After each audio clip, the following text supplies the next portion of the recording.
दोस्तों की आज मैं आपके सामने बेटा 12th क्लास का बहुत ही इंपॉर्टेंट कॉन्सेप्ट लेकर आया हूँ जिसका नाम है किरचॉफ का नियम। ये टॉपिक इतना इंपॉर्टेंट है बेटा कि अक्सर एग्जाम में पूछा जाता है ये, ठीक है, और काफी इजी टॉपिक है। इसको जरा ध्यान से समझेंगे आप तो आपको ये अभी हाथ याद हो जाएगा, ठीक है। देखिए बेटा, किरचॉफ का एक नियम था। अब उसने नियम क्या बताया उसको जरा ध्यान से देखेंगे। पहला नियम जो है किरचॉफ का पहला नियम, उसने ये बताया कि किसी भी संधि पर आने वाली धाराओं तथा जाने वाली धाराओं का बीजगणितीय योग क्या होता है, शून्य है।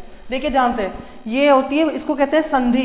अच्छा, पहले नियम को हम संधि का नियम भी कहते हैं। इसमें क्या होता है कि कुछ धाराएं देखिए अंदर की ओर आ रही हैं, ये देख पा रहे हैं आप कि कुछ धाराएं क्या हो रही हैं, अंदर की ओर आ रही हैं, और कुछ धाराएं क्या हो रही हैं, बाहर की ओर जा रही हैं।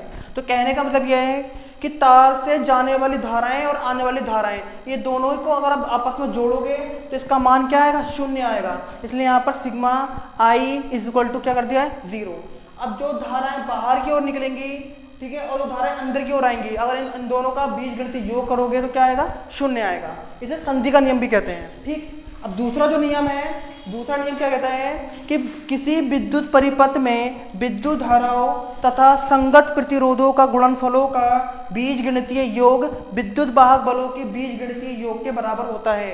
कहने का मतलब यह है कि परिपथ हो गया, इस परिपथ में ये धारा हो गई, ये धारा और प्लगे प्रतिरोध, जब धारा और प्रतिरोध इन दोनों के आपस में गुणा कर दोगे तो ये विद्युत वाहक बल के क्या हो जाएगा, बराबर हो जाएगा। देखिए यहाँ पर जितनी भी धाराएं निकलेंगी अगर वो प्रतिरोध से गुणा करता है और गुणा करने के बाद उनका जो योग होता है वो विद्युत वाहक बल अर्थात जो शेल होता है उसके योग के बराबर होता है।